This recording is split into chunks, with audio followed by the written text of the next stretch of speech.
why should somebody pay you when they could pay somebody else or get this for free from somebody else? What makes you special? You need to know, because Yes. that's what you're selling. Yes.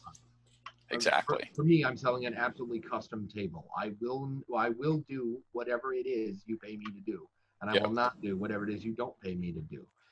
But I'm in a position to do that emotionally because I have fun when they have fun. I hear this one a lot. Well, if you run for them, you're not having any fun, or the GM's entitled to have fun too, or the GM's feelings matter too. Of course they do. I don't know who says that. Like, GMing is. I run into that fun. all the time. Like, I have this one player who's, this is a story I heard.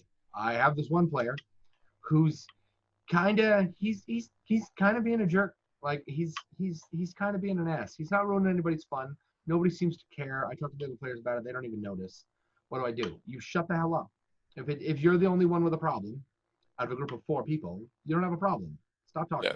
Yeah. Like host the table. Well, I mean, if you have a problem with something, then you could talk to him too, because maybe it's a personal thing. Yeah, feel free to talk to him about it. But if he's like, I don't see what the problem is. If there are 4 of you and 3 of you don't see the problem in a group setting, there isn't a problem. Yeah. Now, don't get me wrong. There's obviously a gradient there. If it's something that makes you uncomfortable, like there's a difference between this feels icky and he's not playing the way I want him to play. Yes, exactly. This one, absolutely execute your agency. Be like, the players are all okay with rape scenes and I'm not. Yeah. Don't buckle down and be okay with it. Walk away. This one, fighters are supposed to use a sword. How come you're hitting that guy with your shield? Not your fault. Yeah. When I host the table, there is none of that. There is absolutely none of that. You get whatever it is that you pay for. Yeah. If you want me to run Castle Wolfenstein, I will. If you want me to use initiative, I will. If you want me to run, and I'm going to do this one shortly, and this will be fun, a historically accurate 11th century take on England, which is to say it's not going to be fun. That's going to be a shithole. Oh, that's going to be but rough. If that's what you want. I read the book. I did the research. There's a lot about the period that I was uninformed about. Did you know an English long arrow was 3 feet long?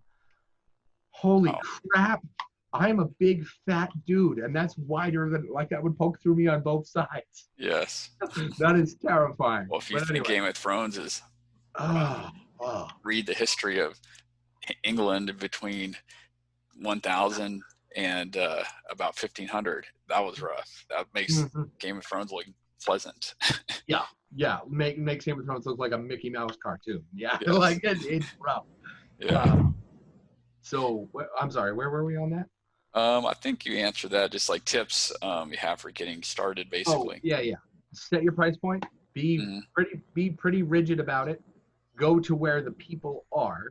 Yes. So look like the answer, not the beggar, right? Yeah. And know what it is that you're selling. Yeah. Exactly. Cool. And where do you recommend aspiring DM invest themselves first? Like what activity or what part of it is going to yield the most fruit? Shameless plug, Guy Sclanders, How to Be a Great GM channel. Seriously, consume the entire thing. Yep. It's all great. So one of my favorite quotes, I'm actually not a huge fan of Stephen King, but one of my favorite quotes, as a writer, as a person, he's actually a really great guy. Yeah. I've met him twice. He's pretty cool. In passerby, like my neighbor hit him with her car twice, and I happened to be there both times. Oh my God. He's a really, really nice guy. So Stephen, one of the greatest piece of advice I ever heard about writing and how to further be good at it was from Stephen King, and he said, write a lot and read a lot. Like, go out and never stop learning about the thing you're doing. If you're not spending some time learning from other GMs, why not? Yep. If you don't have the time, that's one thing. If you have a full-time job and a kid, and if you literally don't have the time, okay, fine. But I'm sure you have some time. If you're watching Netflix, you could be watching another host instead. Yes. If you're watching Hulu, you could be watching Professor DungeonMaster. Everyone has some time. They just don't realize where they're spending it. Everybody has some time. I'm sure there are people that really don't have any. But I imagine those people are much more rare than the people that say they don't have time. Yeah, most people say they don't, and then you ask them how much. I just binge watched some show. Oh, really? You binge watched a show? Well, then you had time. You had like 12 hours. Right. Like, so, like spend some time on that. Like I right now I don't have time to play Star Ocean because I'm spending hours consuming content on YouTube from Yes. I cannot recommend Guy Scandler's Professor DungeonMaster and Seth Skorkowsky in that order enough. Yeah. They're all great. They are brilliant. Go out and consume more content. Be sure that you are good enough to get paid before you get paid. Before you suggest that somebody should pay you. A great way to figure out what you're good at and what you're not good at, because it's just hard. Yeah, I think that's pretty good advice for any profession, honestly. Like if you really want to be the best at it, then you need to continue to learn about it, right? If your friend good at it. So you might have heard something that it takes 10,000 hours to be good at a thing. Yep. I don't know if you've ever heard that. That's not it's from a book. Right. Talent is overrated. Right. It's not quite true because that book did not say that. That book said it takes 10,000 hours to be an expert in a field that is highly sought after. What's what it is? Well, I read the book, so I know what you're talking about. Okay, yes. If you want to be a concert pianist, it takes 10,000 hours. Yeah, like if you want to be a top-level expert, then it takes $10,000. If you want to be proficient, it's more like 500 to 1,000 hours. Right. Of time. But if you want to be, if we're talking about a professional GM, there are so many GMs. Yes. Are we talking about the kind of guy who wants that concert pianist chair? Are we talking about the kind of man hours it takes to compete with Usain Bolt as a runner? Yes. Maybe. So put those in. Depends. Like, okay, if you want to be top tier GM, I mean, Matt Mercer. Like, how much does Matt Mercer make? So if you want to be on that level, I don't know. That's a 10,000 hour GM. Mixed feeling regarding Matt Mercer. Well, I'm just saying he's a top level. I'm not saying if you like his style or something like that. Like he could do it. He could do a game and be like, all right, so I'm going to charge $500 a head to be in. And I bet people would pay that in a heartbeat. Yeah, and people would pay it. So it's like he has the top level, right? He may not be your favorite, just like, I don't know, maybe you hate some basketball player, but he's still in the top 10 basketball players. Doesn't really but he's still getting paid buku bucks and he's still famous. Right. Exactly. Like, I'm not a big fan of World of Warcraft, but the numbers don't lie. It's the single most successful MMO ever. Yes. Right. Like, it's kind of hard to argue about. Yeah. Right? And he is what he is, right? He writes books for Wizards of the Coast. Like, how many DMs are doing that? Right. So Matt, if you want to, fascinating. He's a really great guy. We touch base on Twitter sometimes. He's really, really cool. But so I never see Matt with people that aren't professional actors. Yes. So it's kind of hard to gauge his ability in a vacuum. He's putting on a show. Right. That's part of his show. That's his thing. It's like, I don't know, like any show. Like that's how his format of his show. There's another thing. If you're going to do your show live, or even if you're not, even if you're going to leave it recorded, if you're going to do an actual play, right, or a live play of a tabletop, your audience has shifted because now you have two. You have everyone you're playing with, and everyone to see you do that. Yes.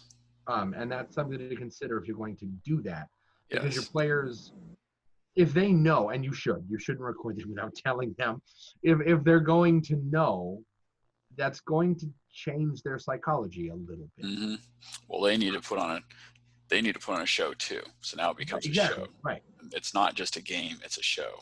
If Matt was the only person at the table putting on a show, then Critical Role would probably be not as good. But everybody at the table knows it, so they're in on it and they're having a great time. Yes. They just happen, because they're professional actors, they happen to be able to have a good time while they're putting on a show. Yes. Exactly. Another thing for paid GMs that I'm a big fan of that I always forget to mention. Lots of people, I get this one a lot, recently in particular. How do I do better voices? I mean, you can do the speaking in thing, but you can also sound really old, right? You can do all that stuff, but a lot of the time, if you're going to do an accent, you risk sounding at least a little bit offensive. So, I mean, you could do that, right? Part of D&D is having a great time and acting like an idiot in front of your friends. But what if every accent you do comes out as like a certain type of accent? And you can't. Like I can't do a French accent. I sound incredibly just no. I sound at my best bit stupid, and at my worst like hateful towards the French. Like I can't. So if voices You don't have to do voices, for one. And for two, if you're looking for what is a voice for, it's a way to make your character more memorable. So use a vocal tick instead. Repeat the last word of every sentence they say. Yep. You know, go up every now and again. Like pretend you're a teenager and have that voice crack every now and again. Yep. And I think, I don't know. I think ultimately that's what the table mechanics boil down to for me. Why is that mechanic or that aspect there? What purpose does it serve? If it's not fun, if the answer isn't fun, lose it. Mm. Yeah, exactly. Cool. Let's see. Next question. How do you typically pace a paid session? Do you have recipes or formulas you've tried and tested? So pacing changes dramatically based upon if it is a one-shot or not. If it's a one-shot, pacing matters a great deal more because it needs to be over when the time runs out. It needs to feel like an ending.